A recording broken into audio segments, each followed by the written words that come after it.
Hey, what's going on, everybody? This is Jarrell Mason, aka Jay Mason. Welcome to another episode of Beyond the Album Cover, where we get inside the entertainment industry with those in the know and give them their flowers while they're here to be celebrated. With me right now, I have a performer who first came to us in 1984 with the album Moana on Constellation Records, produced by Fred Wesley. Yes, Funky Fred from the JBs and Sticks and Stones off the 1989 album Come Play With Me. In 1990, Romance Me. He's putting up the album covers.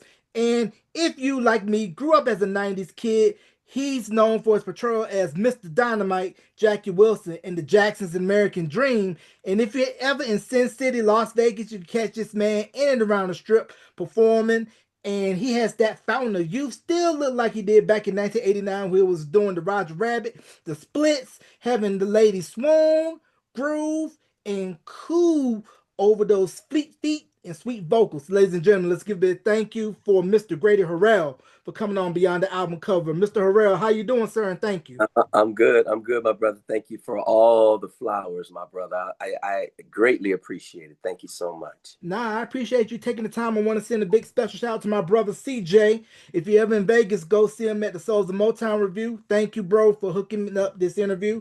And it's definitely going to be a treat. So I appreciate you, CJ. What up, man? Love you, CJ. Yes, sir. So let's go ahead and jump right on into it. Where you were born and what led you to wanting to get into this thing that we call show business? I was born in Los Angeles, California, General Hospital downtown, and my mom was always into music. Bless her heart. She's um she's 85 years old now, and then her mother, my grandmother, she sang opera. And all my uncles were musicians, so it was in the family. And at 7 years old, I just heard Smokey Robinson, and I fell in love with music, and I fell in love with his voice.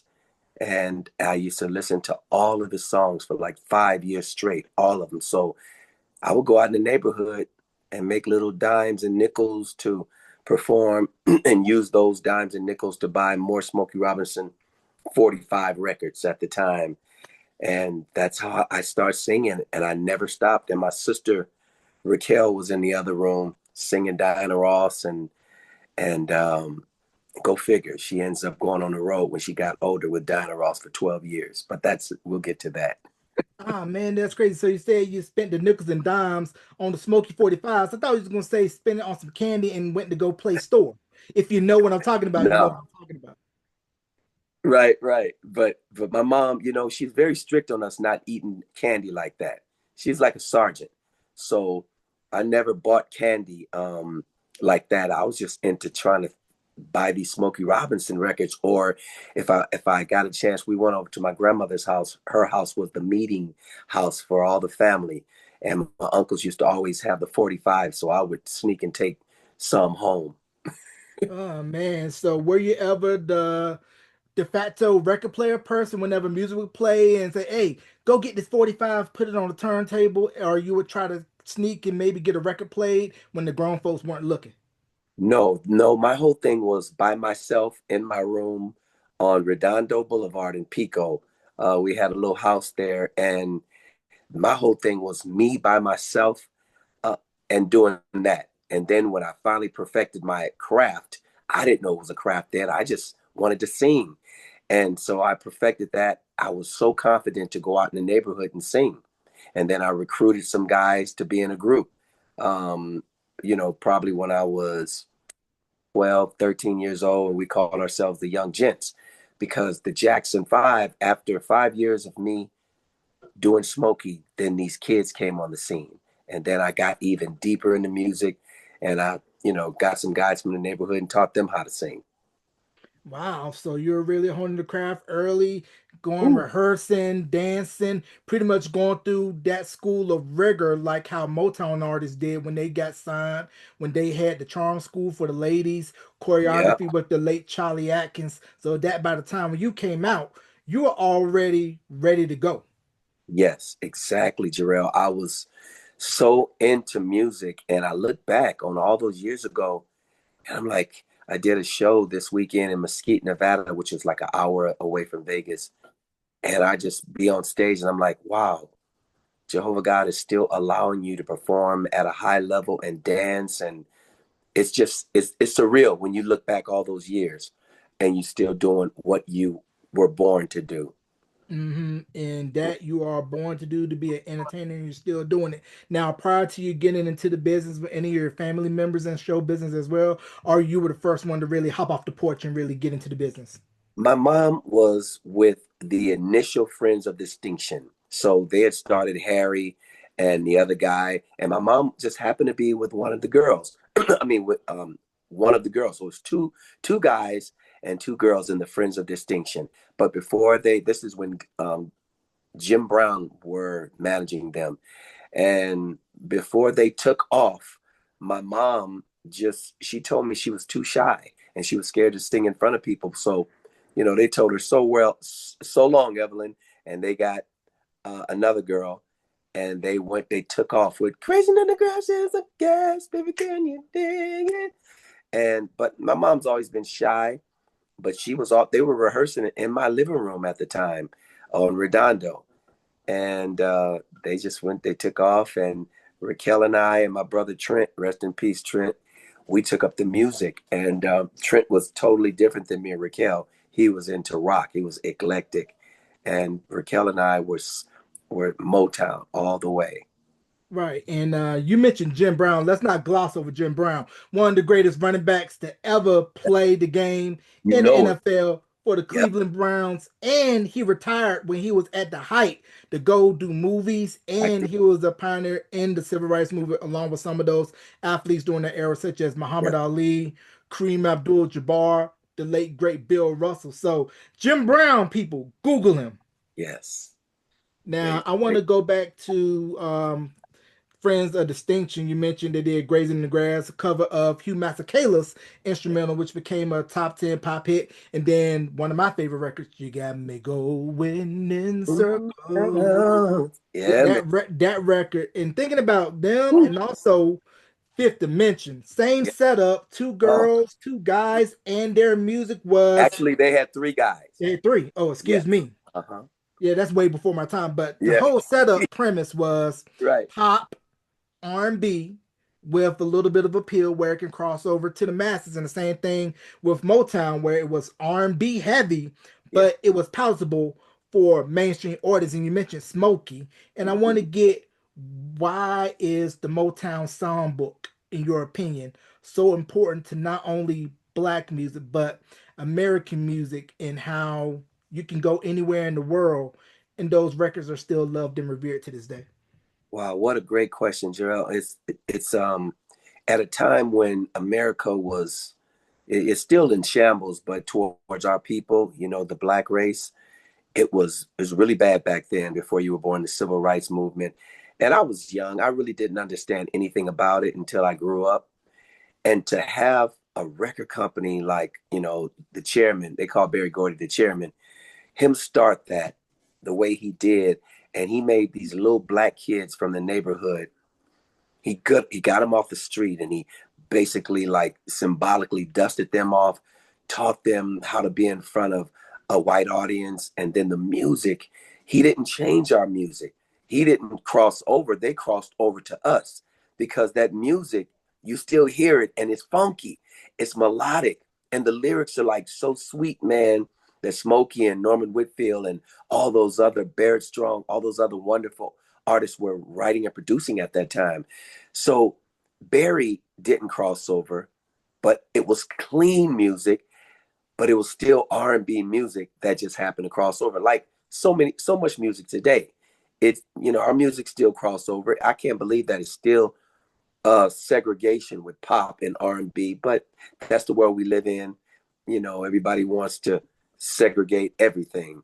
But at that time, it was no stopping Barry and all those beautiful artists. And for me to be doing a tribute to the Temptations and the Four Tops and Jackie Wilson, and just get a whole Motown show together with the Supremes out here and so many other great artists in Vegas, is surreal to get on stage and sing those songs the way they were recorded, and to still have the voice to do it. It's crazy, crazy beautiful how that music is still living after more than 60 years. Yeah, we'll still be singing a lot of those Motown records after we're 6 feet deep. Now, you mentioned Jackie Wilson and how he was the entryway in the music business for Mr. Berry Gordy, writing Lonely Teardrops and also Reap Petite. And then that led to him getting that loan to perform this little label that we call Motown Records, the sound of Young America. And the funny thing, at the same time, you had Motown going on all over the world. You had Stax out of Memphis. And then you Yeah, also have this one label that I'm glad that they just released a documentary for called The King of Them All, King Records. Sid Nathan, Cincinnati. And I think King does not get enough recognition for what they did for the yeah, music industry. This was the label that signed the Godfather of Soul, James right. Brown. Yeah, man.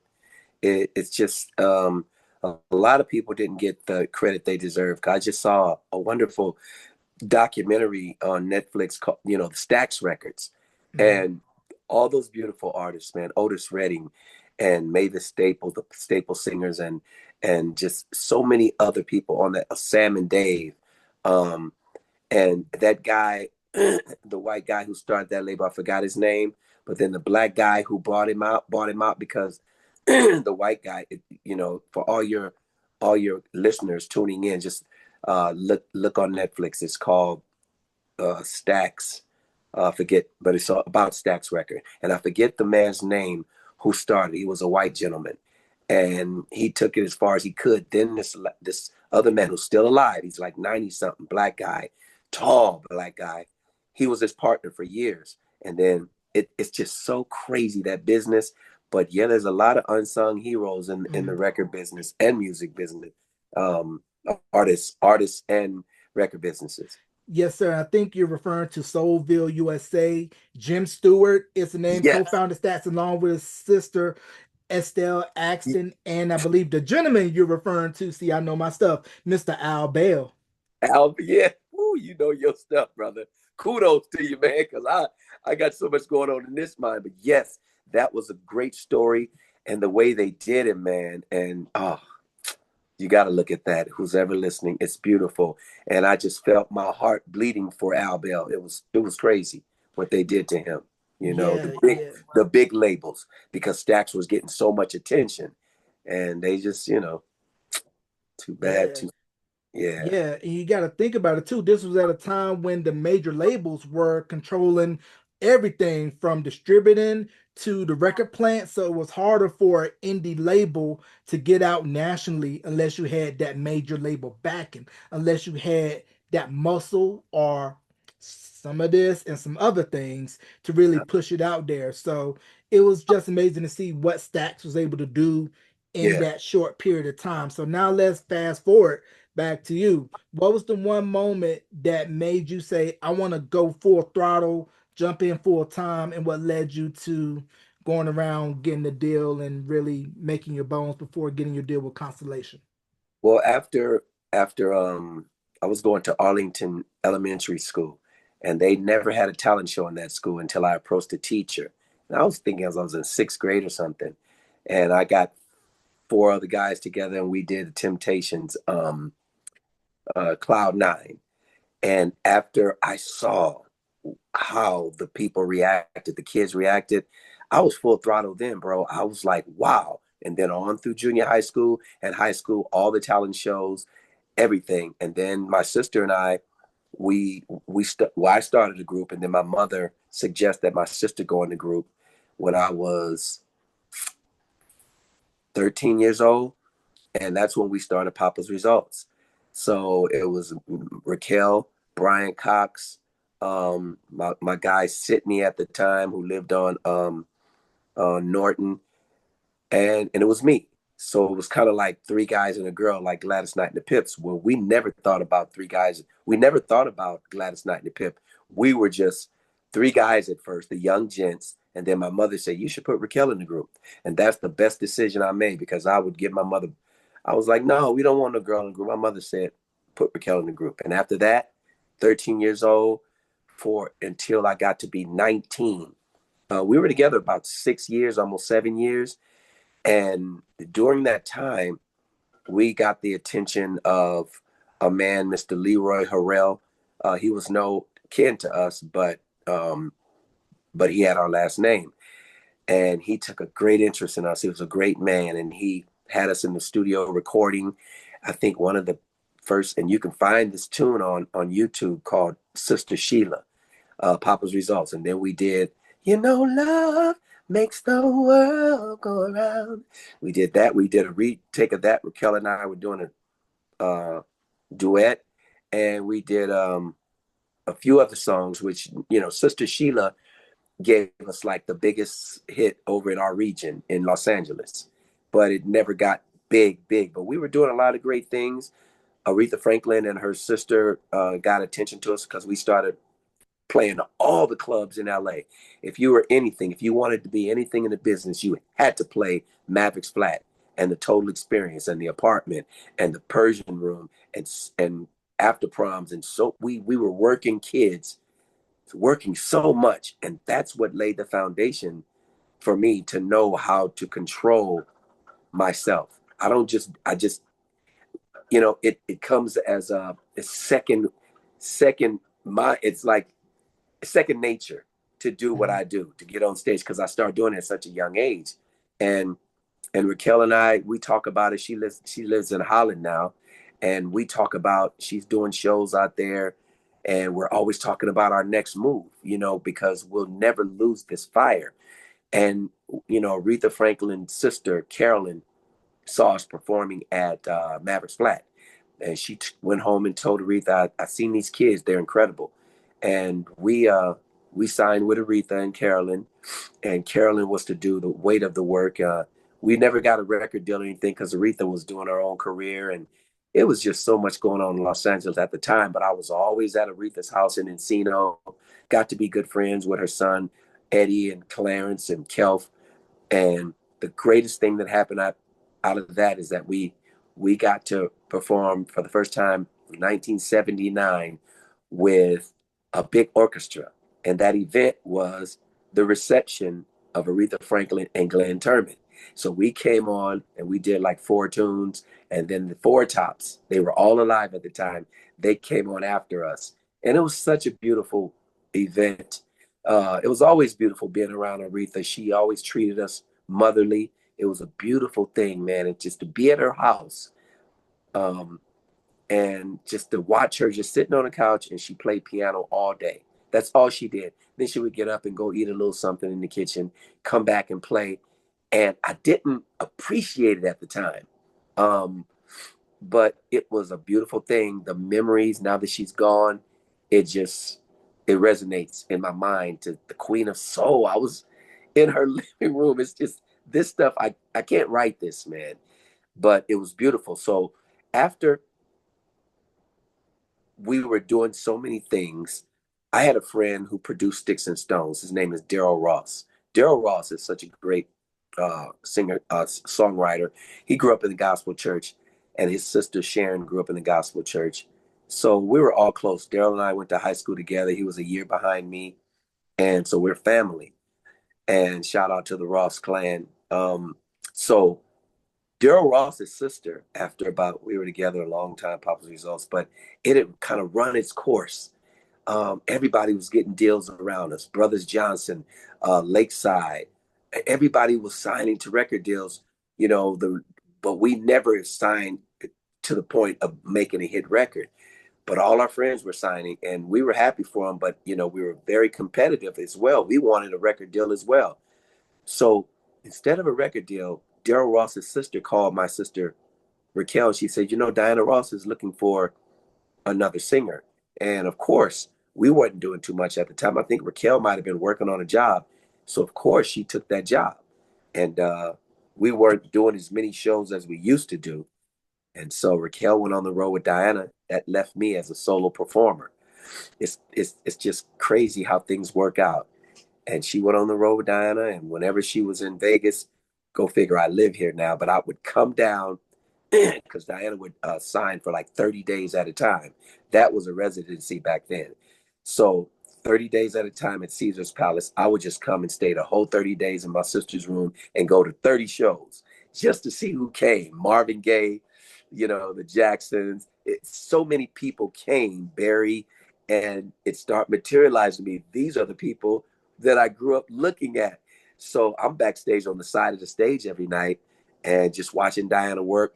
And Raquel was on her way to just making that money every week. And then in that period of time, I think Raquel had been on the road with Diana for 6 months or maybe a year.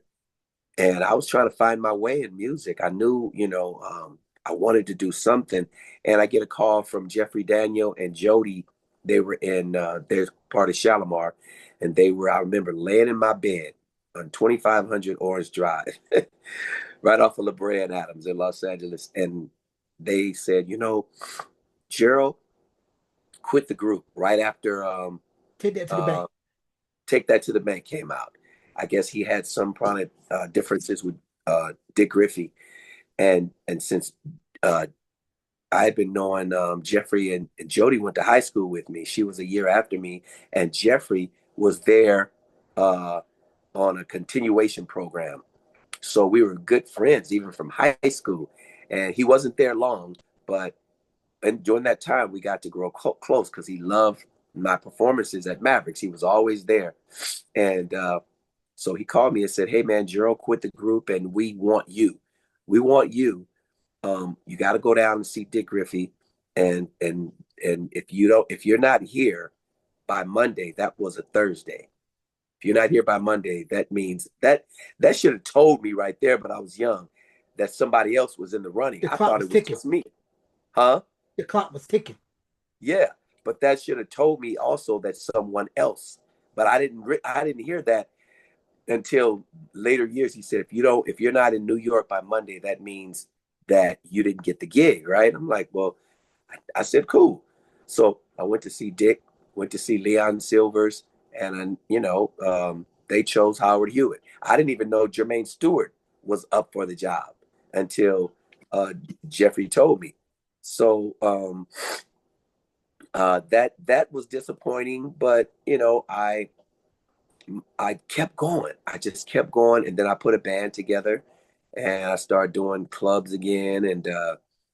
And at that time, I was like 25 years old, and I met this very rich woman. She was very, very influential. She was from Africa, and she took a liking to my singing, and that's when that's why this album right here has such um it has such African overtones. Like Belinda, if Mm-hmm. you look at Belinda for your listeners on YouTube, Belinda, Grady Harrell, and it came out on Dick Griffey's uh, um, uh, Constellation label. It was distributed by MCA Records. And that was my very first time in I think it was 1982 or 81, we recorded that record. And then she paid all the money to do the video. Uh, it was just a beautiful time in my life. And so then we did another album called Life, and it was beautiful, but it never came out because uh, her and I had creative differences. And I wanted to bring other people in that I grew up with. And I was a stubborn kid at the time, and I just told her to kick rocks. So Mm-hmm. um, that was that. And after Belinda came out, I didn't do much like for live music. And the first time I remember doing something again live, it was at Carlos and Charlie's on Sunset Boulevard. And I was scared to death. And because I hadn't been on stage in a while. And every time I'm on stage now, I said, I'll never do that again and take time off of stage because I was scared. And I grew up on the stage basically. So this was 1986. And I had just gotten married. And I put a band together, and Carlos and Charlie's was really a great club at the time. Everybody came. Eddie Murphy, Janet Jackson, Prince. It was right on Sunset Boulevard. So it was great to perform there because all I did was hang out there um, when I before I performed there.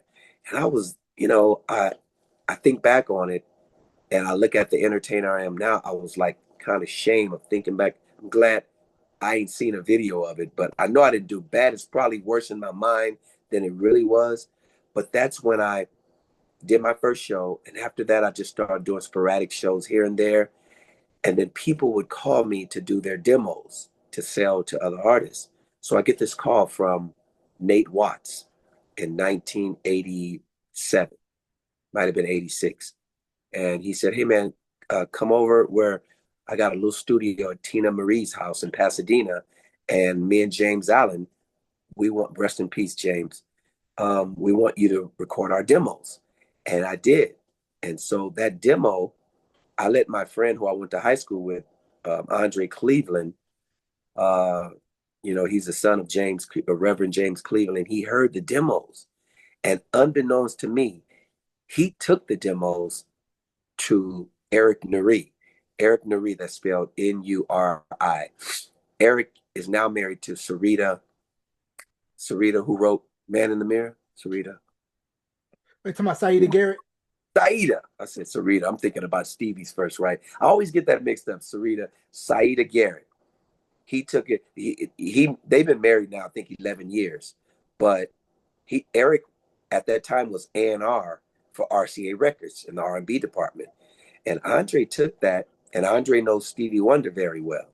So he took that my demos that I did to Eric Nuri predicated. He said, if you sign Grady, Stevie will sign on to produce 2 tunes on his album.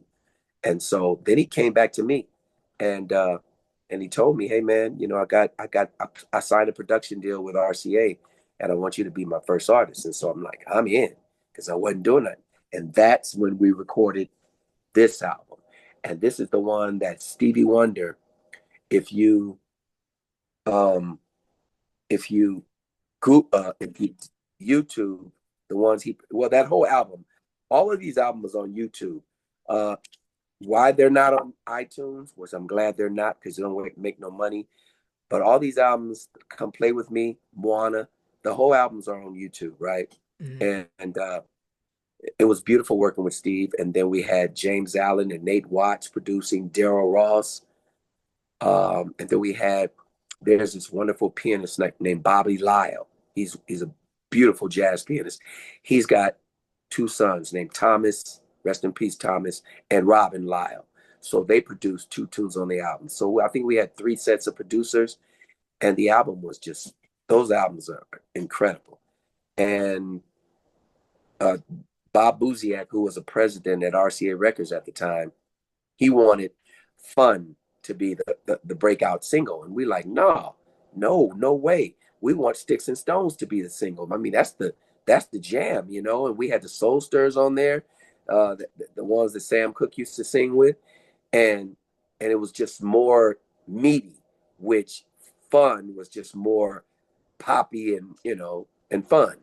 So should have listened to Bob Buziak though. Fun would open a door for us at least. But Right. anyway, hindsight is 2020. Anyway, so he said, okay, if this song Sticks and Stones goes into the top 10 on the R&B charts, we'll cross it over. And it went to number 4. I think De La Soul with their number 1 hit. I think De La Soul was number 3, and then they went all the way to number 1, and I was still at number 4, something like that. Mm-hmm. And so that was the end of that. And then they released Fun, and we did another video. And I was just really, really disappointed in the distribution and the publicity and all that. They did it wrong, because this album right there was an incredible album.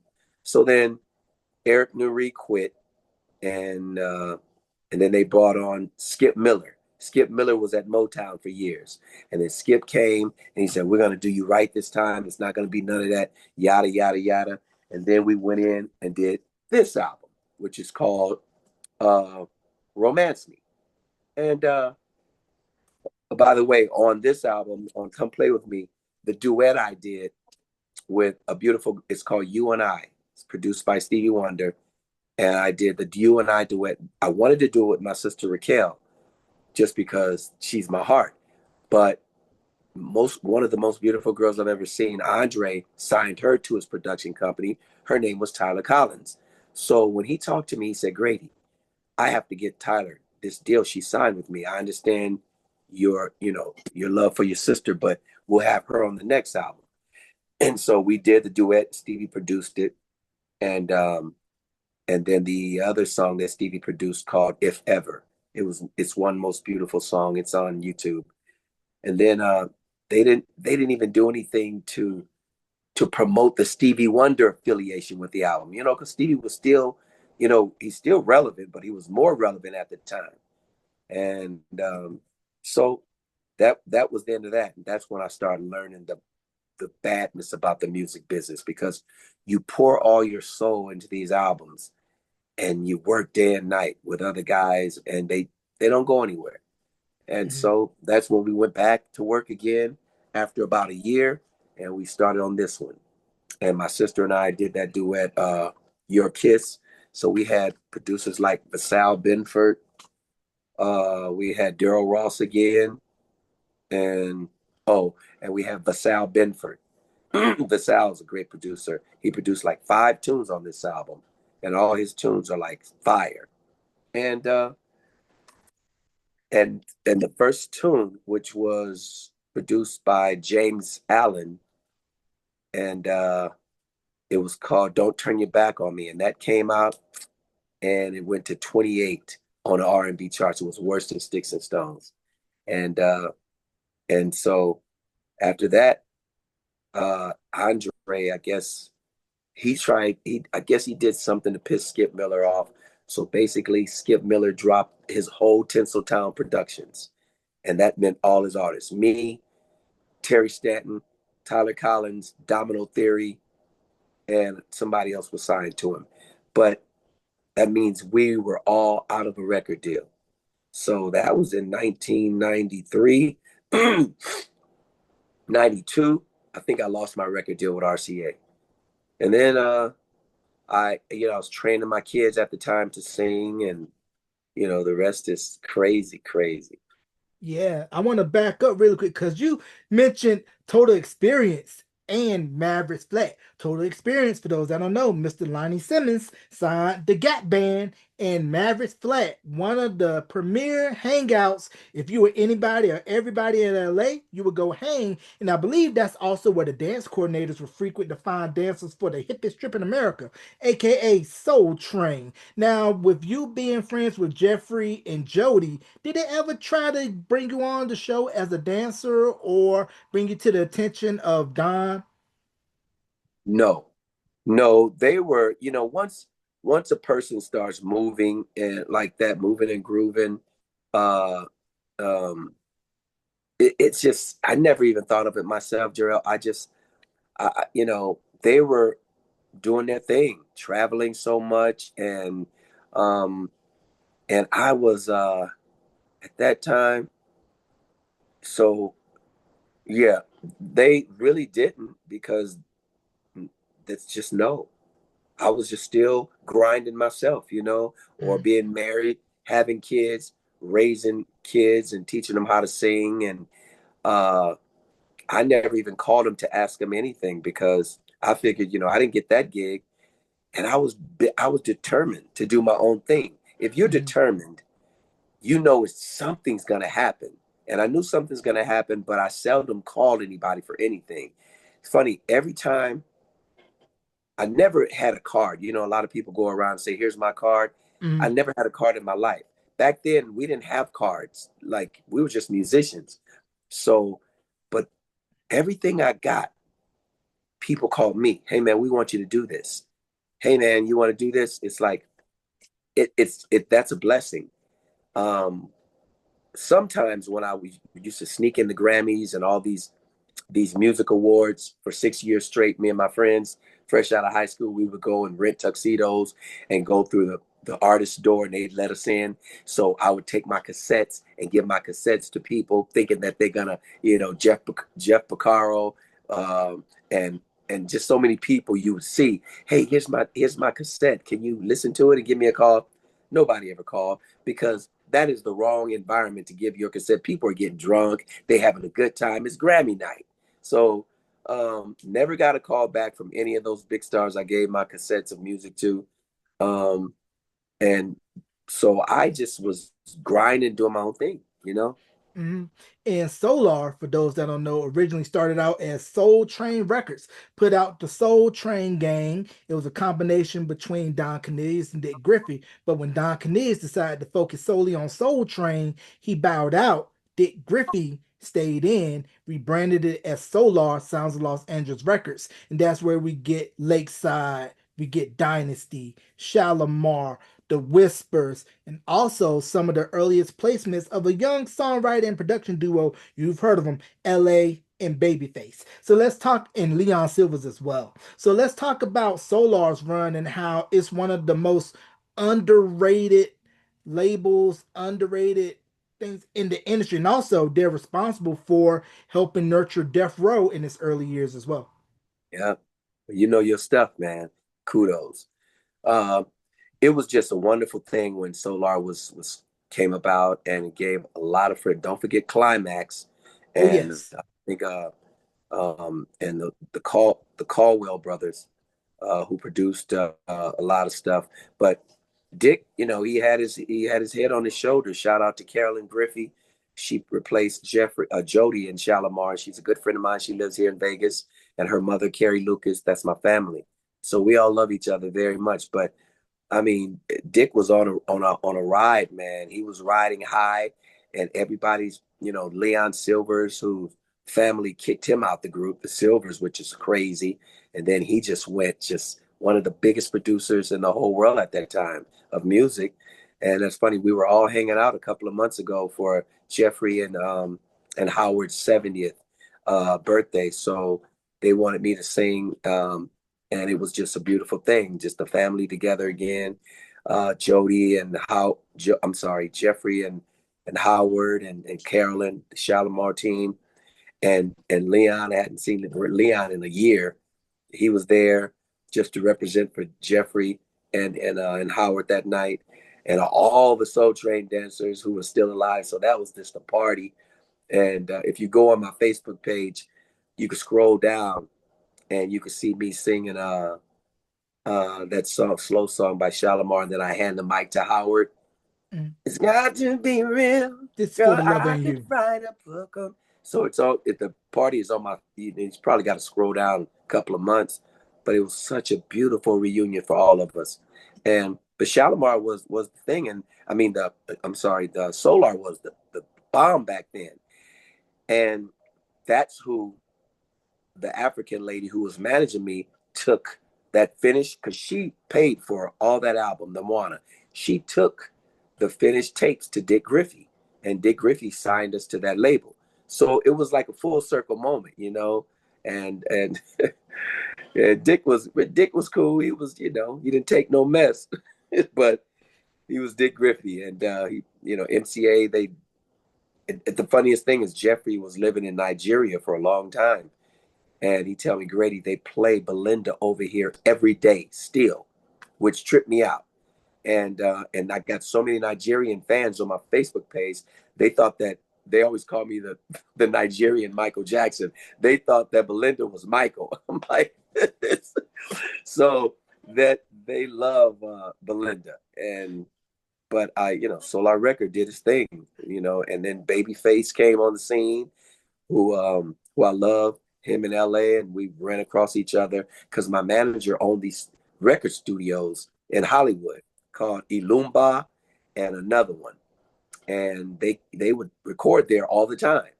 So I mean, these are cats that I kind of grew up musically with. I know these Right. cats, Babyface and LA and the Wayans before Keenan even blew up, and Eddie Murphy and Yeah. Arsenio. We all was hanging out together. So Yeah. it's really wonderful to see them hit their peak doing their thing, in their craft.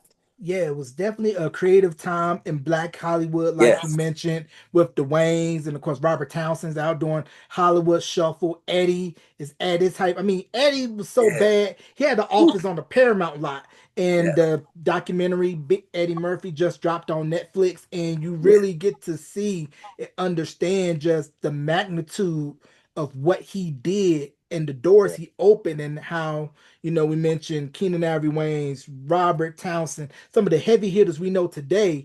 Yeah. everybody was just percolating and just circulating amongst the various scenes and circles in and around Hollywood and ended up exploding. Now, I want to get your take on what Teddy Riley did with R&B and with New Jack Swing. This time I'm going to tie it in with Leon Silvers because Leon Silvers ended up working with Teddy when he put Future Studios in Virginia Beach. Kerry Yeah. Lucas did Show Me Where You're Coming From, and a little group that Teddy Riley produced out of New Jersey called Today sampled that for Girl, Big I Got song. My Eyes on Right. You. So, what's your take on when New Jack Swing first came out, where you started to hear the merging of hip hop and R&B, and Teddy took it over the top, and I say full force, started that wave around 85, 86. But when Teddy came out with that masterpiece album he did for Key Sweat, Make It Last Forever, 87, you knew R&B was going to change.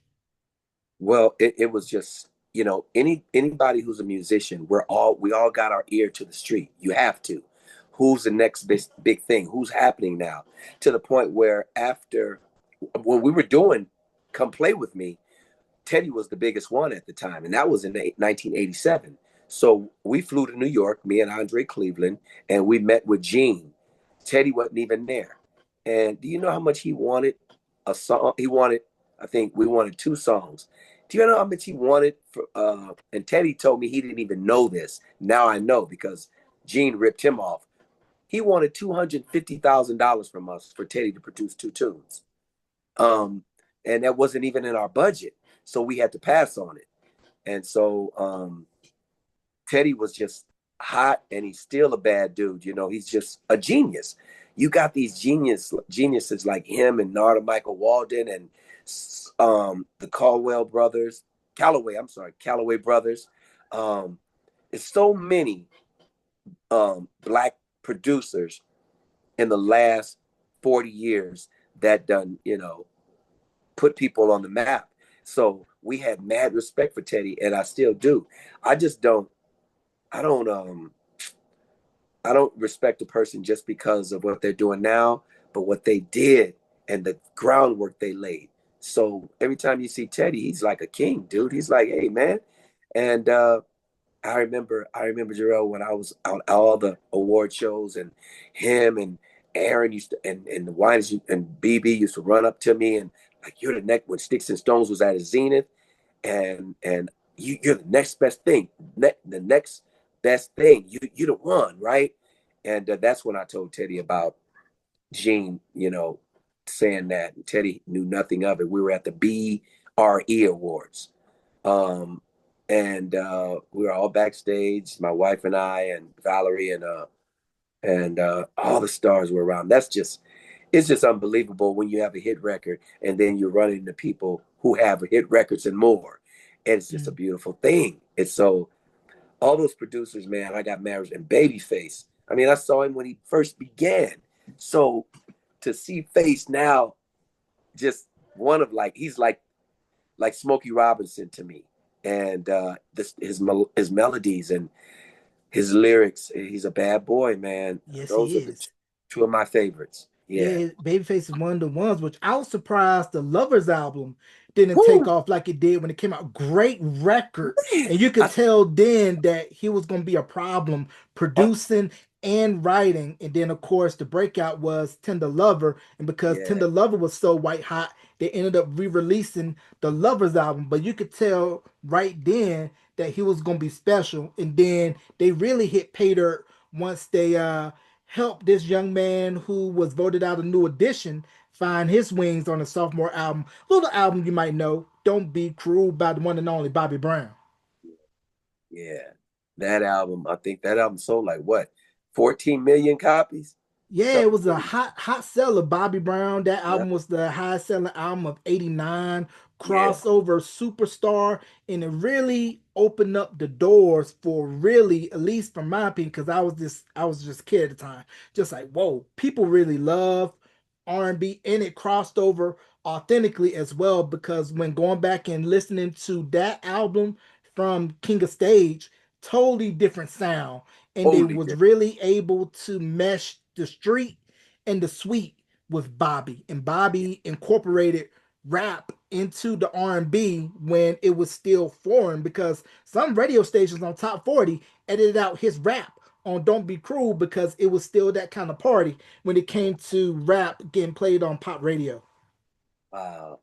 Yeah, I mean, and the ones that Babyface produced, it's like, girl, the only thing that it's just the melody. It was so melodic, and you could tell they had Bobby singing because Bobby could sing, and Teddy took him to another level. So that it's just it was that album, man. It's still the bomb, Killer. like you said, and then Lovers, oh man, oh that I still listen to it to this day. And like you said, they slipped on that one. I think it was a Dick Griffey. I think it Yeah, was. that was on. It was on Solar because the original Yeah, cover had them with some balloons. But my favorite cut off that album was "Faithful." really. Yeah, Mine "Faithful" was was my favorite cut off of the Lovers album. mine was if we try just one more time, oh baby, if we try, then I know we'll get by. That's my favorite album. Oh my God, he's singing that one. I Yes, love that sir. one. That was my Yes, favorite tune. yes, sir. Because Yeah. Babyface to me really shines Oh with yeah. ballads. And Woo. speaking of ballads, go back and listen to the Dill's album Material Things. There's Yeah. this little record that he did called Sweet November, which Yeah. which was covered by, for me, my second favorite R&B group of all time. New Edition's one, Troop, is number two. And Wow. for me, first hearing that record through Troop and then going back and listening to the original, I'm just like, man, Face a genius, Yeah, living man. legend.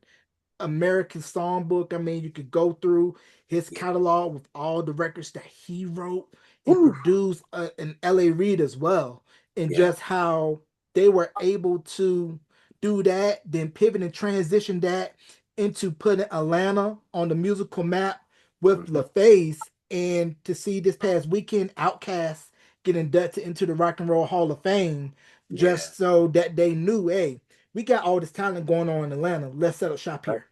Yeah, man. Woo. Boy, you know your music history, man. I'm proud of you, my brother. It's Yeah, yeah, incredible. yeah, yes, sir. I was one of those kids that watched Video Soul and Soul Train religiously Yeah. and was saying, man, I want to be like Donnie Simpson. I want to be like Don Kniz. Speaking of Don Kniz, for prepping for this interview, I saw your Sticks and Stones performance on Soul Train, and just looking at your dancing, man, dancing for you comes easy, and it's where you probably was drenching sweat, water everywhere, and was like, I'm gonna make sure my feet hit the ground. But when you went down into the audience, started dancing, got back on stage, looks like Don was like, Grady, don't go down on stage with the dancers. Cause I've interviewed previous dancers from Soul Train, and they all told me Don Kniz did not play that stuff at all. Yeah. Well, Don, he was playing then because he knew that I danced on Soul Train. And Don really never said much to me. He was very, very quiet. He wasn't social at all, my dude. He was just and when you're a kid that age, because I started dancing on Soul Train at like 77, 79, but I didn't go all the time. And because I had my band and stuff and I was doing things on the weekend. And so, but when I went, it was like a big party there. And the family, we all still get together. But Don would sit over in the corner and he just did not have an outgoing personality to the point where you thought, because he used to look at me because I was just going there and just catch all the girls. And him and Dick would be sitting over there when Dick was still a part of the thing, right? Him and Dick, and I know that I saw them pointing at me, right? I'm like, uh-oh, they're about to kick me off the show. I don't know why. I ain't done nothing. But he never approached me, but he never said hi. He was just not nice like that. And I never approached him. I just sat in the bleachers, and mainly I went on Soul Training to see all the fine dancers. Sometimes I would get up and dance, but really wasn't my thing, like it was all my other Soul Train dancers. But so that Don, he was, you know, to keep it real, I don't even know if he was happy for me. by being a dancer on the show didn't come into be because he didn't express himself like that. And I guess that comes from his upbringing, and he used to be a cop or whatever like that. So he didn't show his emotions at all. Mhm. So that was him. That's the funniest. Him being sarcastic like that is the most outgoing you'll ever see Don. So Grady, what you doing, man? And I'm like, that's my people's, man. That's my. And that the funniest thing, I wasn't gonna even do that. My partner at the time, I was signed to to Tinseltown, Andre Cleveland. We all went to high school, and he said, Grady, what you ought to do, ain't nobody did before, is jump off the stage. I'm like, oh, that day he told me that. I said, okay, enough said. That's why I did that. Mhm.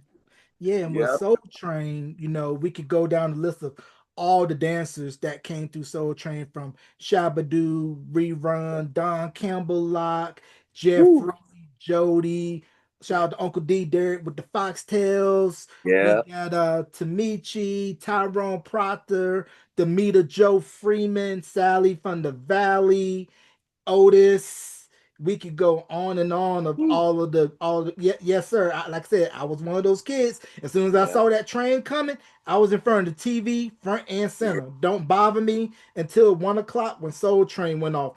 But just talk about the legacy and history of Soul Train and how you can still feel its spirit to this day and just what it means to American culture or The legacy, worldwide culture. Yes, sir. the legacy for us lives on, man, because if you see us all together at a party and we still get the Soul Train line, and they're older now, but a lot of them are still in good shape. And then the fallen ones, like the ones you mentioned, Tyrone Proctor, Otis, last I heard, wasn't doing good at all. He was in a hospice or something. Um, and but it was just magical. It was even magical to be on the set for 2 days. We would film once a month, Saturday and Sunday, 2 shows on Saturday and 2 shows on Sunday. Then go out and party after that, Saturday night and Sunday night. We didn't want to stop the party. And even that we're older now, we still party and they have picnics, and a lot of them I can't be on because they always time it when I got a gig out of town or somewhere. But that one for Jeffrey and Howard, it just shows the legacy of Soul Train. You look around and you see people, and it's so good to see everybody look beautiful and everybody's maintaining their appearance, and it's just a family. We're still the Soul Train family, man, and Right.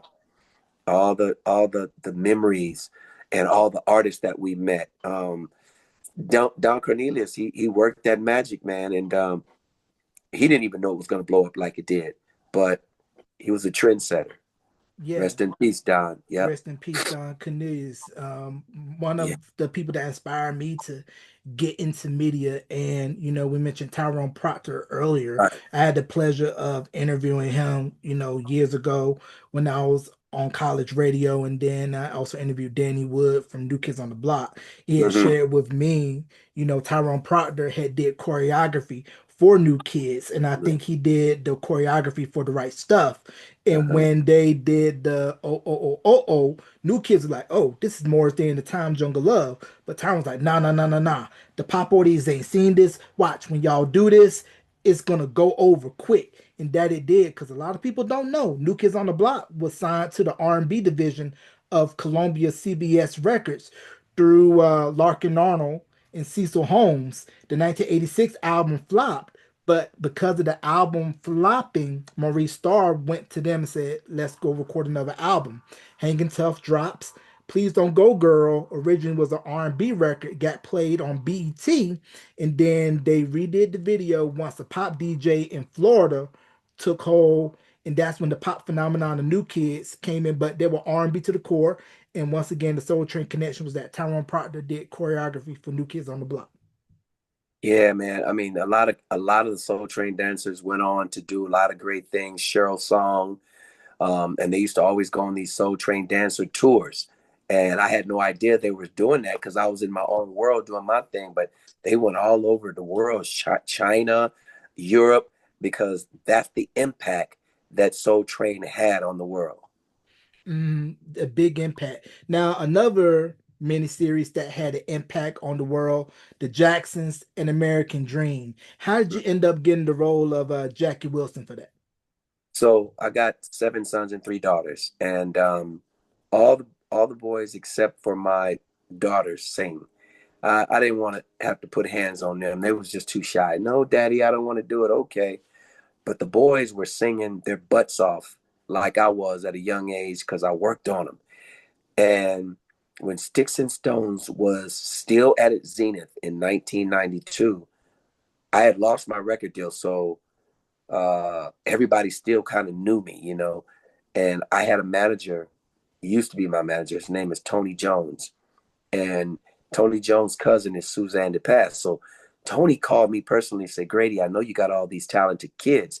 They're going to have this cattle call for boys to uh, play one of the Jacksons. I'm like, what? He said, yeah, they're doing a movie about the Jacksons. And, you know, I'm a Jackson fanatic, been all the way since I was 12. So I'm like, cool. So I'm taking my sons all on the interviews, my nieces, my daughters. We're getting in my little convertible Mustang, going all the way to Santa Monica from LA on the audition, and and so they start calling for my sons to go callbacks. Um, Second callback, third callback, the fourth callback. They said we want to see Grady maybe playing little Grady, maybe playing Jackie. Want to see Anthony maybe playing Michael, and want to see I think it was my son Papa Cheyenne. Maybe Papa playing a young Michael. So and we want to see you. And I'm like, me? What do you mean? He said, well, uh, Jermaine said you look a lot like Jackie Wilson. Do you know any of his tunes?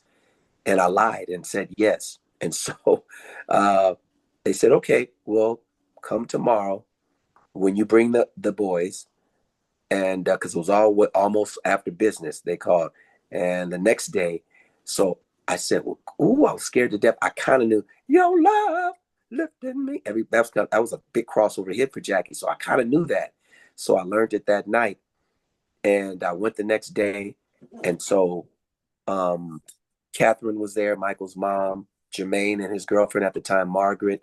Um, Michael Peters was there, but I don't even know if Michael sat in and watched me do that song because the kids were in a whole nother section of where we were, and Michael was working with them on dance steps. So I got up and I sang higher and higher. And then before I even when I got home, they called me. And uh, it's funny because after I did the audition, I was just so worried about one of the kids getting the gig. I didn't care.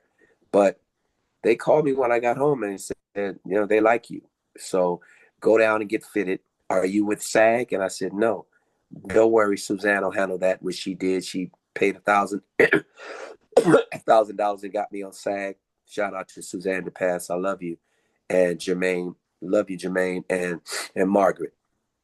And I forgot who.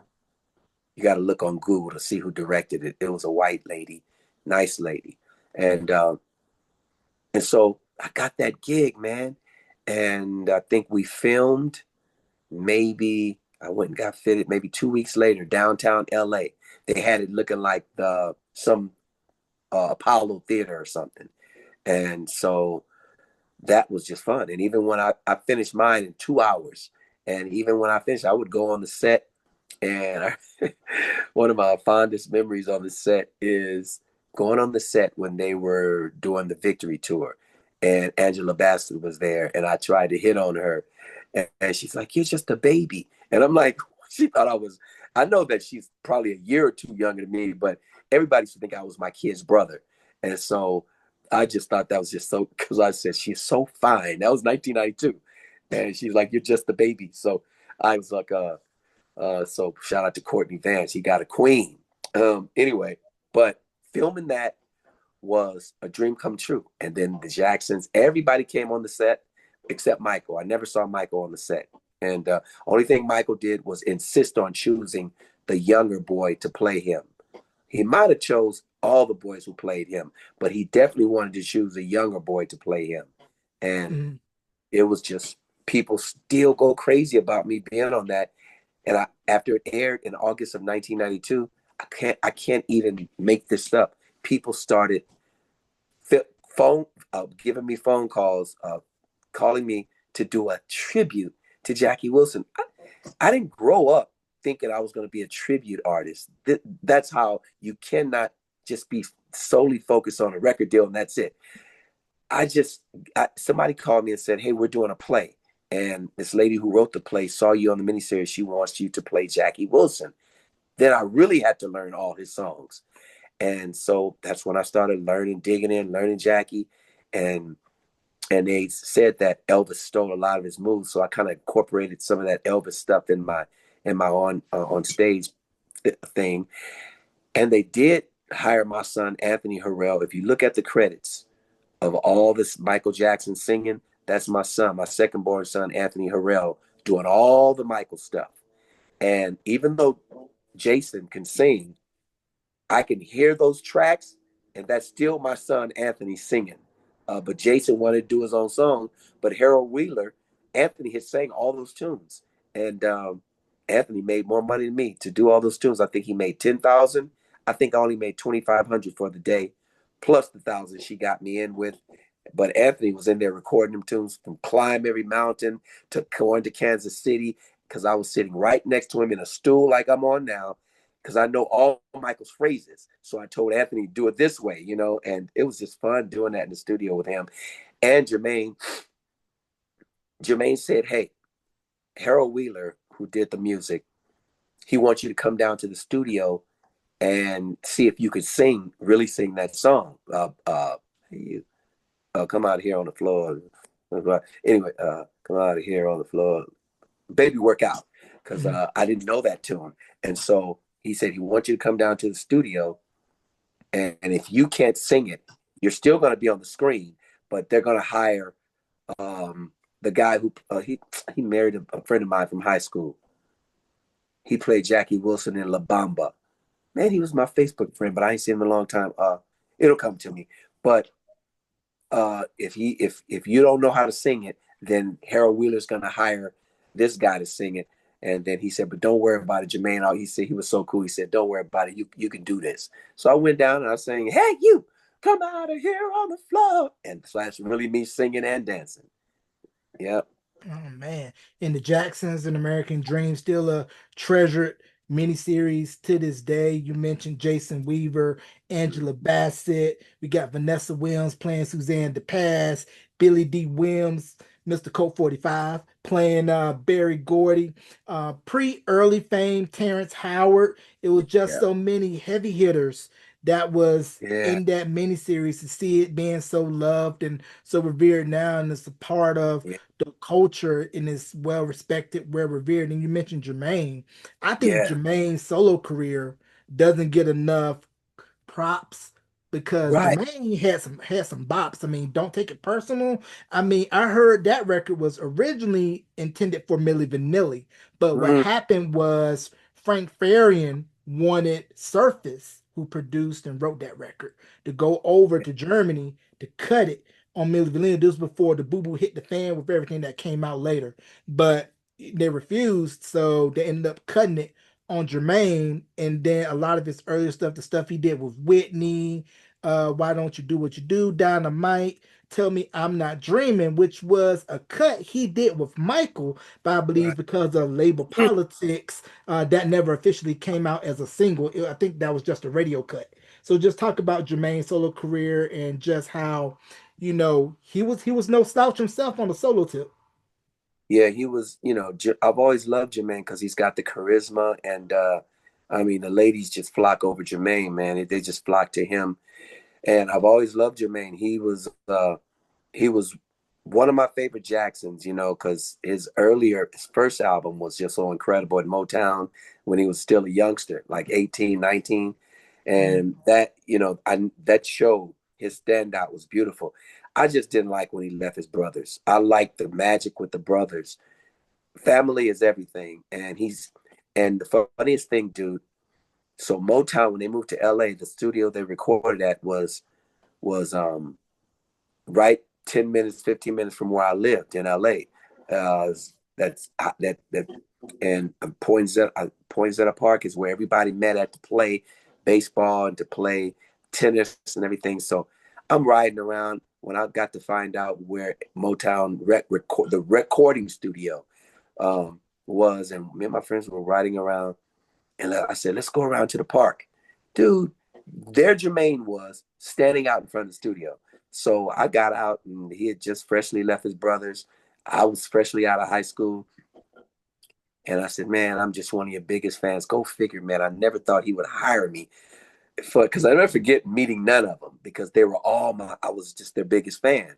And who didn't love Michael, who didn't love the group, everybody loved them across the world. So I got out and we had a conversation. I really didn't want to be uh, aggressive with him about leaving his brother. I said, "Jermaine, you really gonna leave your brothers?" And my hair was real long at the time. Like we called it the Lord Jesus. I had a real long perm, and it was in rollers. So I bet he said to himself, "Who is this clown coming up in these rollers?" My hair. We used to roll our hair so it could be flow like a lady's hair, right? Mm-hmm. Like super fly. And so, man, I said, "Dude, I just don't think it's right for you to leave your brothers." But I said, "You got to do what you have to do." And he said, "Yeah, I know." He said, "Thank you, man." I don't remember. I don't even remember telling him my name, and I'm sure he knew he was used to fans coming up to him. So in my mind, I said, "Don't be acting like a crazy man fan." So I got up to him and said, "Hey, Jermaine, how you doing, man?" And I said, "Man, I love your music." And I think we only talked 5 minutes because the other kids didn't get out the car. Andre didn't get out. I think we had Daryl in there and two girls. They stayed in the car because they knew how much I love Jermaine. And so I just said, I think that you should stick with your brothers. And he said, "No, man, I'm going to go on my own." I'll never forget that little conversation. And I still think to this day that he could have he could have, looking back, and he could have done albums on their rest period from touring. He could have done albums then. But we could talk about this all day Mm-hmm. long. It happened, and I just miss the brothers like none other. And they took off, and Jermaine's career didn't because it just wasn't right for him to do it like that. He could sing his butt off. I mean, he's got a great voice, man, but you got to have more than that, especially when you're black in this business. but Mm-hmm. Jermaine, he was used to being behind his bass, so he didn't have no dance moves. Um, but he was charismatic to a fault. Mm-hmm. But leaving his brothers was just crazy to me. Yeah, and if it wasn't for Jermaine, we wouldn't have heard a switch. Hmm. That's right. Yeah, man. Switch was a lot of them. Rest in peace. I'm forgetting names, man. So many names. Eddie Fluellen. Eddie Mm-hmm. Fluellen was a piano player. He died earlier this year, and he played for me in a few of my shows out here. I miss Eddie. He was a great guy, and my guy, he's a Jehovah's Witness just like me. Philip Ingram. He's a great guy. Uh, can sing his butt off. His brother James Ingram got all the kudos, but Philip Ingram sang at my son's wedding, and Philip was singing. I'm like, what the?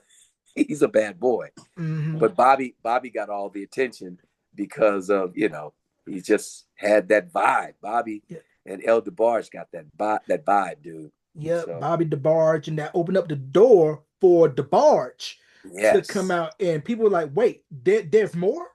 yes, yep, uh, There's more." And I want to go into, was it Anthony, your son, that was in Saved by the Bell, the new class?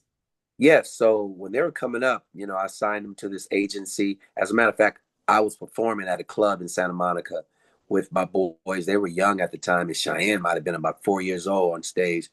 So this lady, Nancy Shadez, she saw us and she gave us a card. She said, "Hey, I got an agency.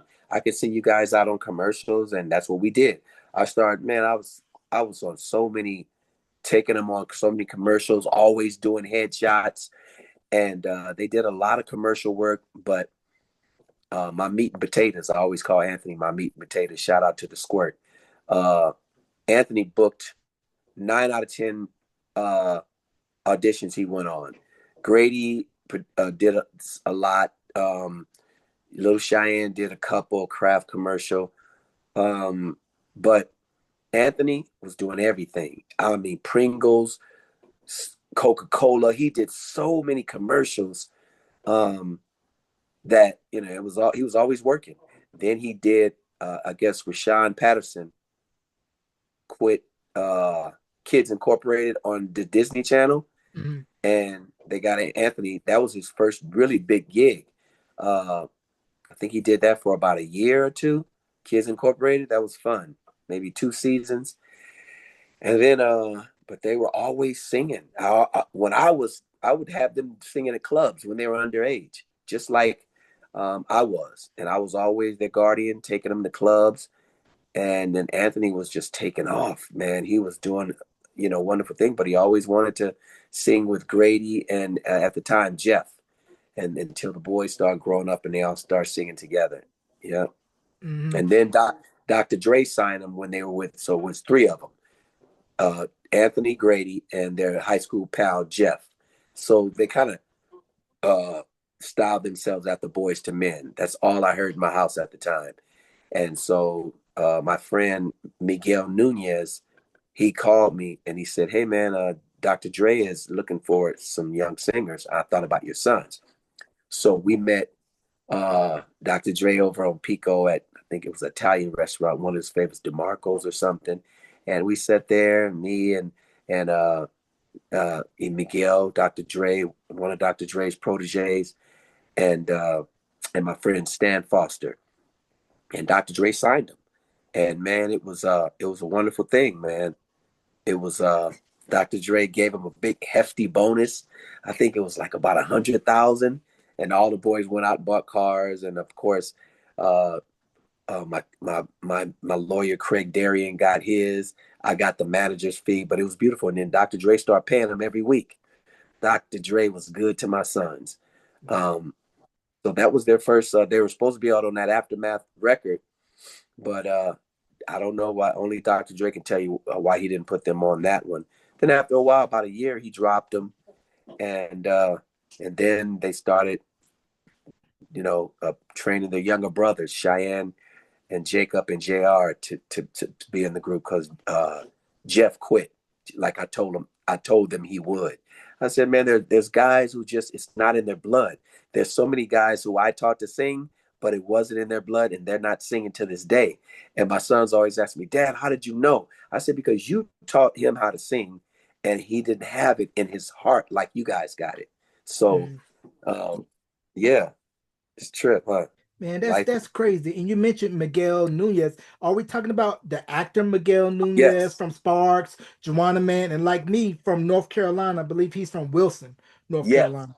Right. Excuse me 1 second. This thing is, my battery is going on this little old phone I'm using. Let me. Go talk about him. Yes, me and Miguel met years ago when he used to work for Jerry Buss, who owned the Lakers. So um, we've been knowing each other for years. And then he had a TV show on channel CBS, and it was like an army show, him and Stan Foster. And so, he met so many people being Dr.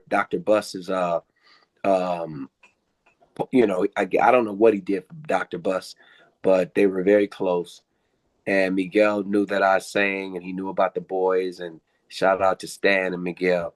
They're the ones that put us in touch with Dre. Yeah. Now, yeah, that's cool there. And I wanted to get your take with you rearing your boys to get into the business. I was wondering when you saw them rehearsing, saw them, going through the grind, did you kind of think like, hey, they look like a new age version of Jackson's sprinkled in with New Edition and the other R&B groups? And what was that like just training them up and then watching them, get into the game? Well, so it didn't start like that. It only started with my two oldest sons, Grady and Anthony. They were from my first wife, Nancy. And shout out to Nancy and to Valerie. Love you guys. But I started just working my two sons, who I had at the time, and I would tell them to learn some of those Jackson tunes. That's how I started. Learn those tunes, and sing them for me so I can show you what you're doing wrong. And I was hard on them. They'll tell you to this day, especially little Grady. He's 6'4". He always looking down on me. Hey, Dad, why you always whip the shit out of us when we? So I said, Hey, man, you better get away from me, dude. So, but me and Grady were good friends, but they're great performers. And then as time went on, I married my second wife, Valerie, and she had three sons by me. So I did the only thing that I knew what to give to them was music. And so I taught Papa and Jake and Kirby how to sing.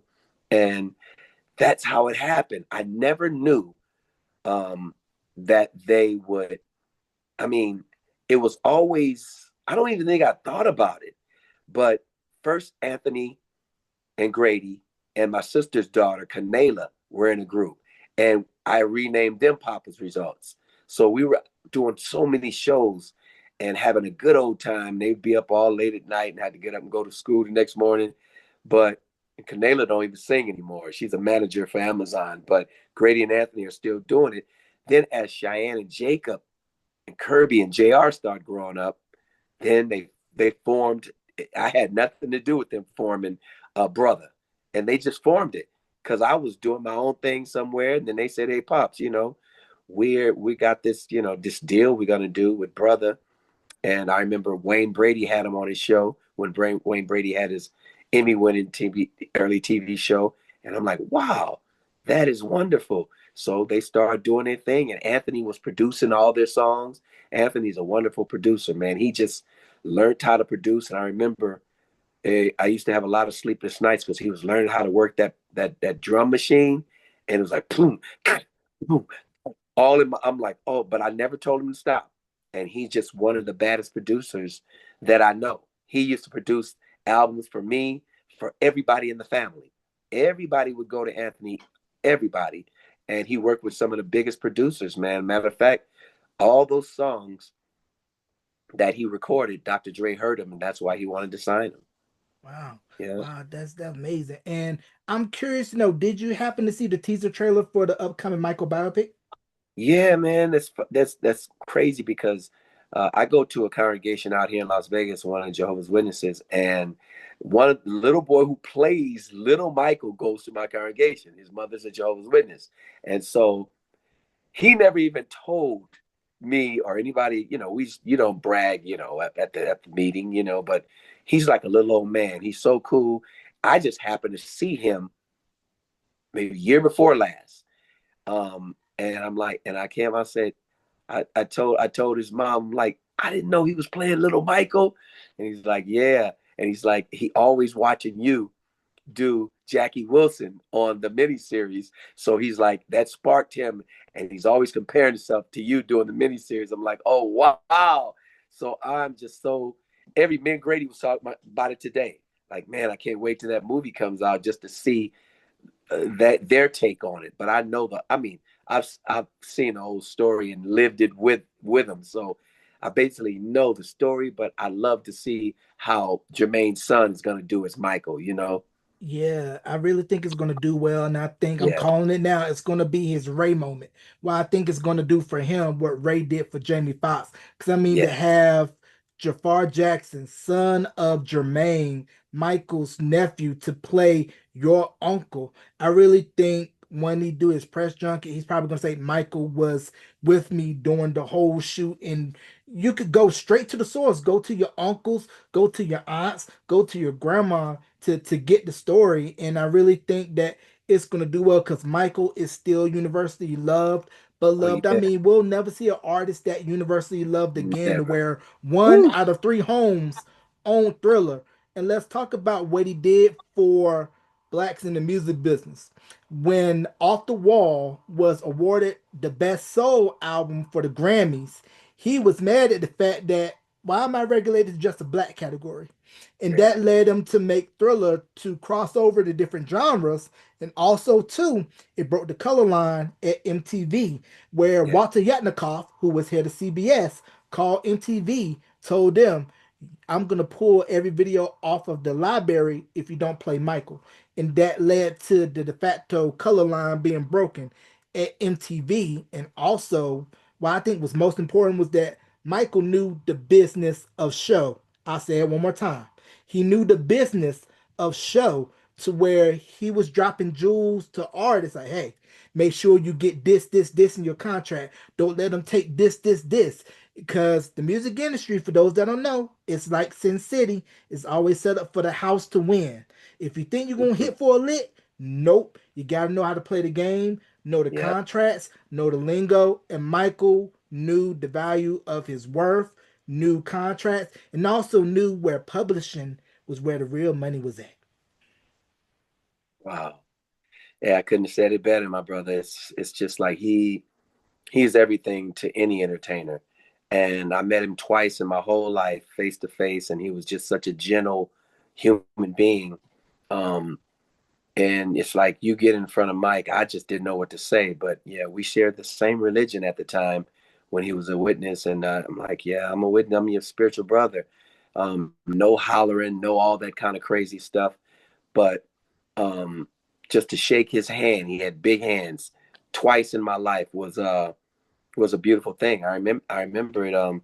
The first time I met him, they were doing their TV show back in the '70s, and I said, I know where they're filming it. It's on that lot where we used to film Soul Train. So I went down there and I pulled up in my manager's car, Leroy Harrell, and the white guy who was the guard let me in, and and I had did I have my rollers in my hair? I don't know if I did, but he said, "Oh, go right on in, Mr. Jackson." I'm like, so I rolled. So, dude, I went in the studio. It was no audience in the studio, and it was nothing happening in the studio. And I'm walking around the studio, and I went through an aisle where they had nothing but lumber, and there was Michael just looking up. I don't know what he was looking at, and I said, "Hey, Mike," and he looked at me, and he said, "Hey, how you doing?" And I just said, "I'm doing good. I just wanted to come and say how much I love you. And my name is Grady, yada, yada, yada." And something told me, okay, that's it. Get out of there. Because Michael was probably wondering, what are you doing here? So if I was maybe 19, Michael might have been 18. And I got out and I just went in my car and left. And I went home and told my brothers, I met Michael Jackson. So, and the next time I met Michael, it was at the Forum. And one thing, if you grew up in LA and you're at a concert and you want to go backstage in the they used to call this thing the Forum Room. Anyway, they always held parties back there. You never ever sat in your seat to the end of the concert. So the Jacksons were on, and I knew that I forget what song it was. It was either Lovely One at the time they used to close with "You Are My Lovely One." I don't even know if "Shake Your Body Down" was out yet, but I said, okay, they're on the last song. So you get up out of your seat and you go to the Forum Room, and I knew everybody who worked the Forum Room, so I went back, and so Michael came back. Of course, a lot of the Lakers. Quincy Jones was there, so Michael was standing in a little corner with a little circle with Quincy Jones, and I just went and shook his hand again, and reminded him that we had met over at the studio, and he was like, and I whispered in his ear that I loved him, and then I walked away, and that was two times I met Michael. Man, kept it short, kept it sweet to the point. I mean, when you were at the point to Always. where you had your whole country at army as your security, that's when you know you're a bad man. I mean, at his Super Bowl halftime show, man popped out from under the stage, stood for 5+ minutes, did not Yeah, say a word, and folks was just eating out the palm of his going hand. bananas. That's just how much power Michael uh, Jackson had. And yeah, just man. recently, Rolling Stone just mentioned that he is the first artist to have top 10 hits span across 6 decades. Yeah, and his estate is just still earning money year by year. It's like I hate to say you make more money when you're dead than you're alive, but it's crazy Mm, how his music is just. And I've always been a Michael fan since they first came out. He was just a mm, genius when he was a kid, and then he was more into music I have to say, than me, because he learned so many genres of dance that he must not have had a sleep he must not have had a full night of sleep, because I never even learned to dance like that. It's like he Mm. had that drive to learn tap dancing, jazz, all those kind of dancing. And I remember when I was grown, when I saw him in Vegas, I'm like, I got to take jazz dancing, and that's what I did. So that little thing I did on Belinda, I had started learning jazz, and I tell you, man, it takes a lot of energy to learn that. And I learned tap and modern dance, but I didn't stick with it. And then I see Michael dancing on his TV show like the Nicholas Brothers, and I just tripped out, and I put my sons into tap dancing. Grady still asks me that. Tells me that, Dad, remember you put us in dance class? And I'm like, yeah, I want y'all to be the best. But he took it. And then I see old movies, and Michael was a great thief. I see old movies of Fred Astaire and uh, Gene Kelly, and I'm like, oh my God, that's what Michael got that from in that Smooth video or whatever. Like that, Fred Astaire does the same thing in the movie, and I'm like, wow. So he pulled from back to the great entertainers, and I never even thought about that. But Michael was way ahead of his time, and he said, I'm gonna make history," and he Yeah. did, because he was so wrapped up in his genius, you know. Yes, sir. He was a student of the game. I mean, when you look at Motown 25, he introduced hip hop inadvertently or intentionally to mainstream because it was called the backslide. It was done by Casper and Jeffrey and some of the other Yeah, Soul Train dancers. And Jeffrey, I believe, did that on top of the Pops when they were doing Get Ready for Shalimar, did the moonwalk over there and believe teaching it to Michael. And then Michael busted out at Motown 25. It was viral before we knew what viral was, if there was that's right. social media around 83. Yeah, but they were. I see old movies now. I love old movies. Man, they were doing that back in the 30s and 40s. I see the black vaudeville acts. I'm like, wow, he's doing the moonwalk, and Mm, so that was back in the 40s. And right. so I guess how things go out of style, then they come back in Mm, style, and then mm. Casper, who was at the party, they picked it up. They probably saw an old movie and picked it up, and just like the Bible said, there's nothing new under the sun. Nope, nope, and nothing new under the sun was New Mm, Edition. New Edition took a lot of what those older groups like Temptation, yeah, Stylistics, Delphonics, Blue Magic, sure did. and mixed it with hip hop. What Yep. was your take when you first heard New Edition and to see their legacy today to where their love revered still touring, gearing up for a tour in 26 with Boyz II Men and Tony Braxton, and how for the generations that grew up with them, they are our modern day Temptations, and their miniseries is just as beloved as the Yeah, Jacksons miniseries. man, I can't say enough about those cats, man. I was shopping today on my phone, and uh, a video came up of them when they were kids. And I just started almost crying. I said, look at these little scrubs. I got so much respect from them little guys, man, because they done came a long way, as I know you know. But when they first came on the scene, of course, me being tunnel vision and being a young man still, I'm like, oh, they trying to be like the Jacksons and yada. I'm gonna be a diehard Jackson fan all my life. But New Edition, they're in my heart. I love them all so much, man, and they're all such great guys. Especially now, all the guys I met, they don't have no. Even when Bobby was at his zenith, married to Whitney, I ran into Bobby, and every time he did, hey Grady, what's happening, man? He was always a cool dude. He just abused himself with the alcohol and the drugs, but he was always a loving dude, just like he is now, a happy-go-lucky big old kid. But I'm so proud of them kids, man, to be grown men and come that far. And then I looked at that tape this morning when I was over in Walmart. I'm like, wow, look at these dudes. And it was like this is like babies. And now they're grown men with their wives and kids. So they've earned my respect so much that I can't wait till they go on they're gonna bring their tour here Just telling my friend I got to get me a New Edition ticket. I don't care if it costs $300. They're going to be at the T-Mobile Arena out here in Vegas, T-Mobile Arena, January the 30th.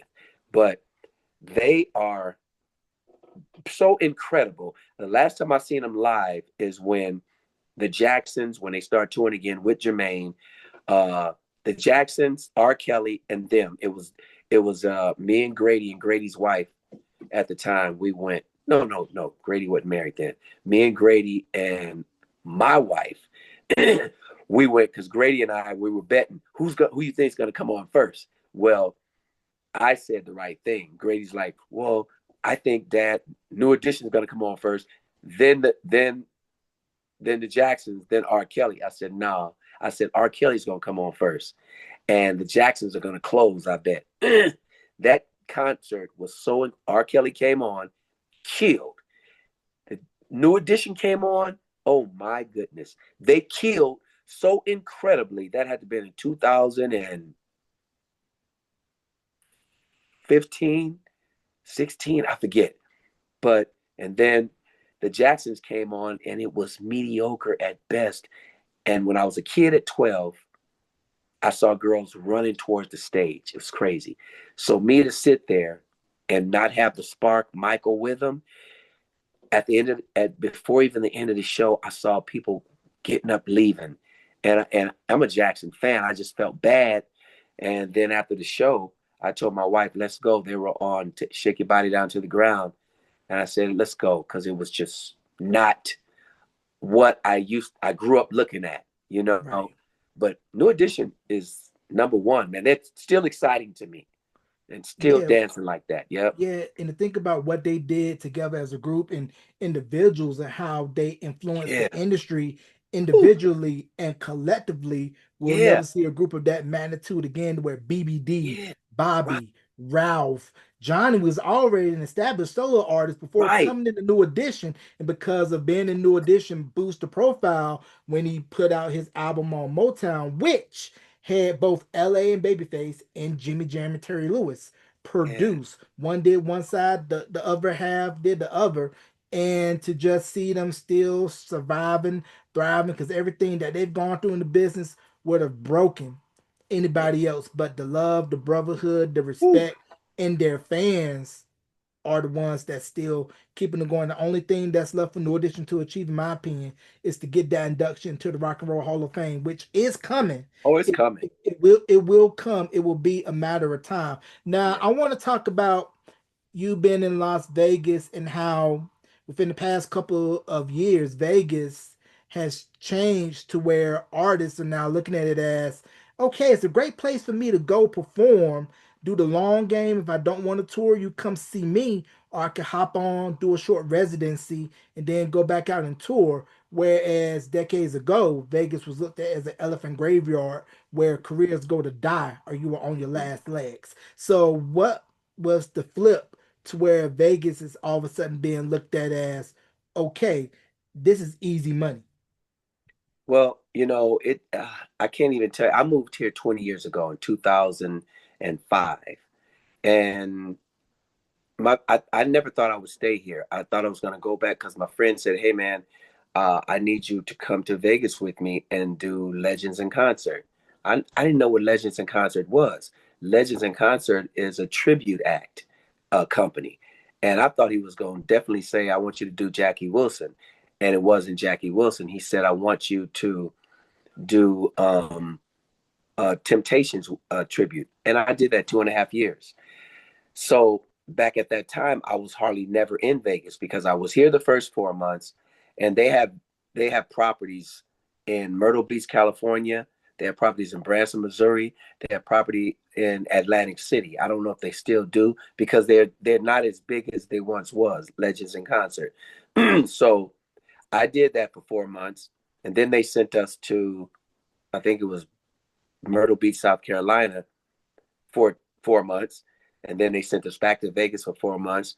Then they sent us to Branson, Missouri for 4 months, then back to Vegas, then Atlantic City. And after 2.5 years, I didn't want to do it anymore.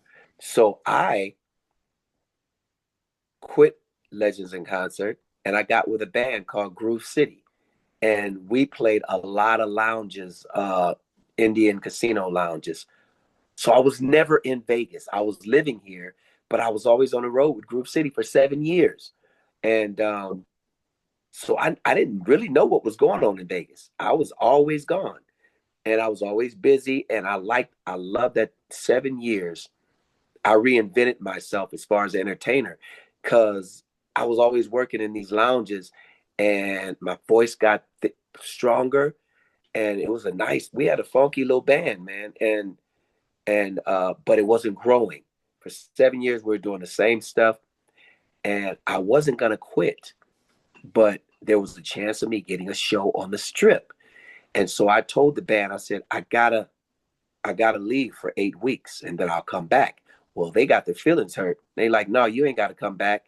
And so I never came back. So this guy, he's a millionaire, Mark Paskin, shout out to Mark, from San Diego. He said, it's always been in my bucket list to put a rock and roll show or R&B show on the strip.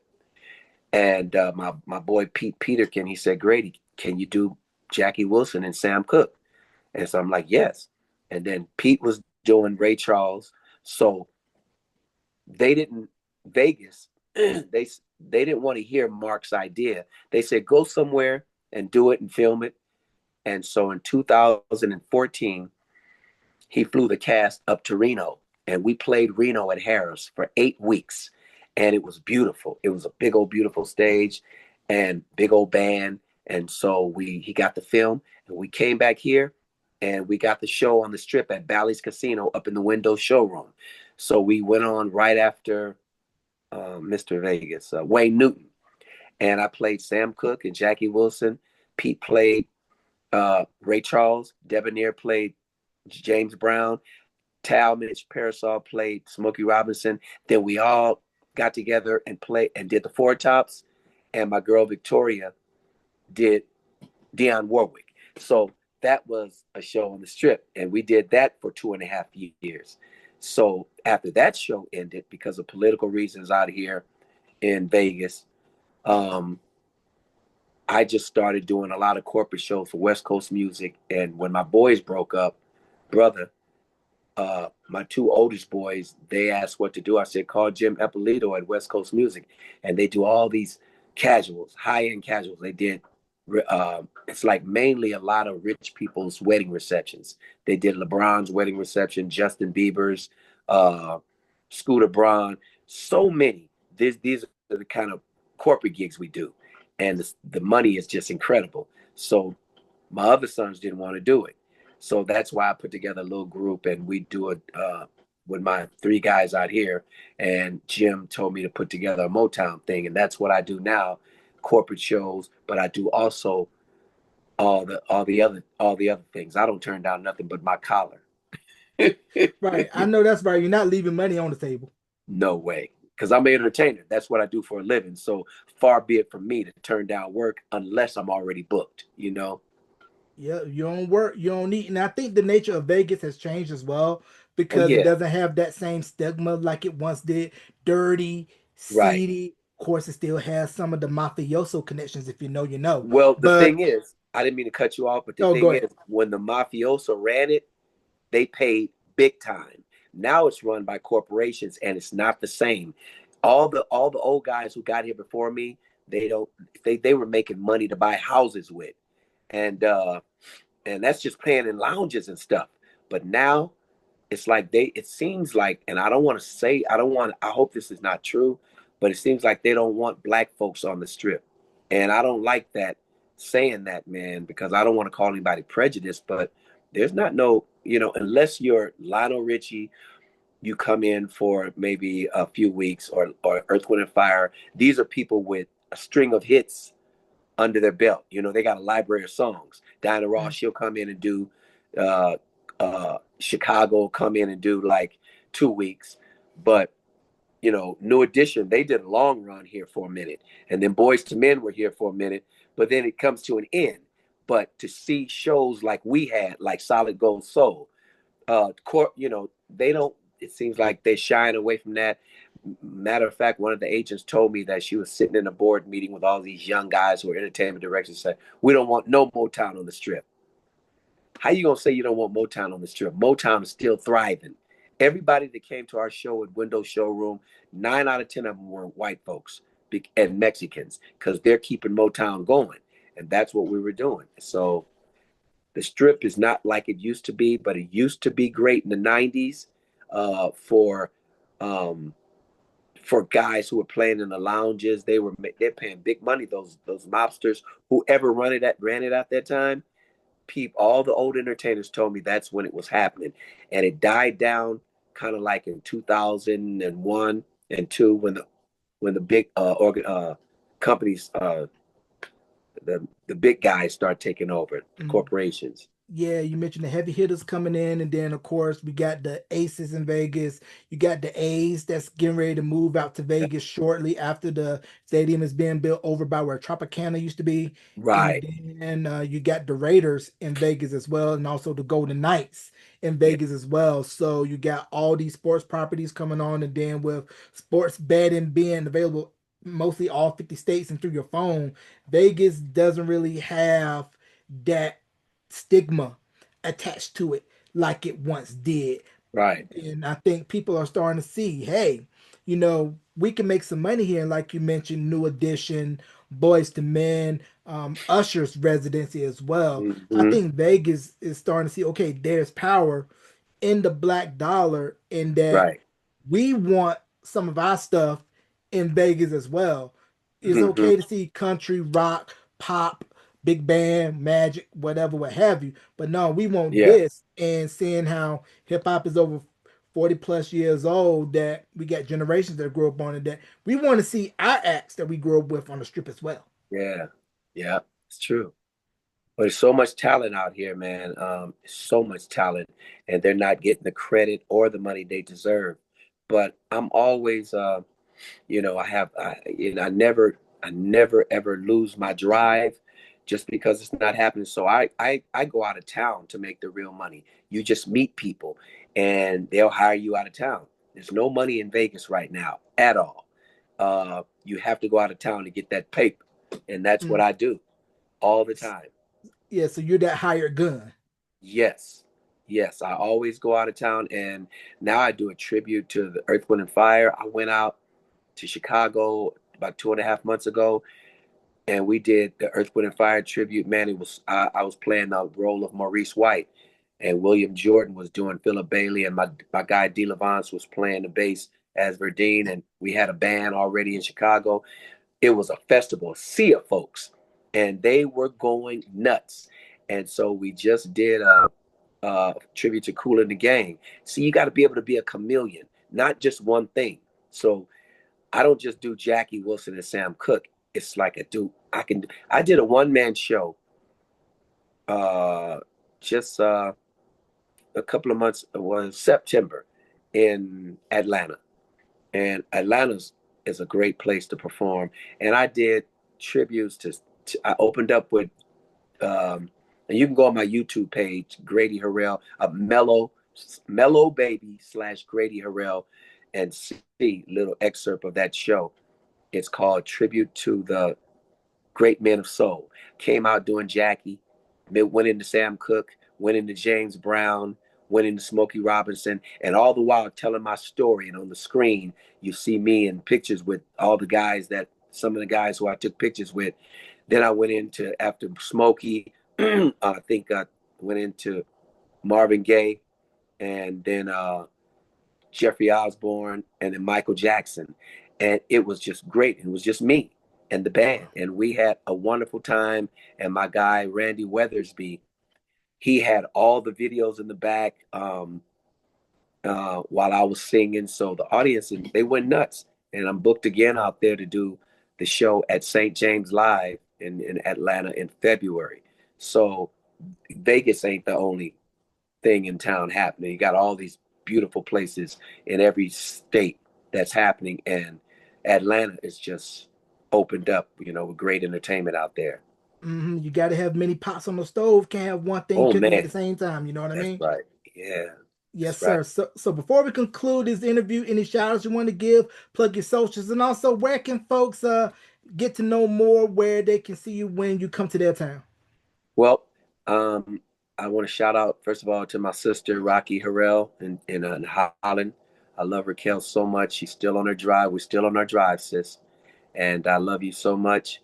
And my sister Tracy, I love you, Tracy. And all my boys and my girls. I love my kids and my grandkids. I love you guys. And you can see me on all everything. If you miss any of my shows, I try to get footage and put it up on YouTube, which YouTube channel is Mellow Mellow space baby, which is my middle name, Grady Baby Harrell. Mellow Baby, Baby, and then slash Grady Harrell. You can see so many of my shows and so many of my different performances. Four Tops, me and my sons did a tribute to the Jacksons. So much Jackie Wilson, Sam Cooke, and you. I'm on Instagram, Grady Harrell. I am Grady Harrell, and on Facebook, Grady Harrell. And I always keep people up to date with live performances and where I'm going to be next. I always put everything on because I got to start my new web page. I haven't done that yet, but on social media, I'm always putting up invitations to all my shows, whether it's the Temps or the Tops or the Jacksons or just any tribute show that I'm doing. Tribute shows are the bomb if you can recreate what they did on that stage, and that's what we do. Yes, sir. You can check them on all them socials and wherever you stream your podcast and on YouTube at youtube.com/slash beyond the album cover for this interview. Ladies and gentlemen, let's give a big thank you, round of applause to the one and only Mr. Grady Harrell for coming on the podcast. Mr. Harrell, thank you very much for coming, Thank you. sir, and you're welcome back anytime. Thank you, my brother. I love you, man. You take care and keep doing what you're doing. I got mad respect for you. Yes, sir. Thank you. Okay, man.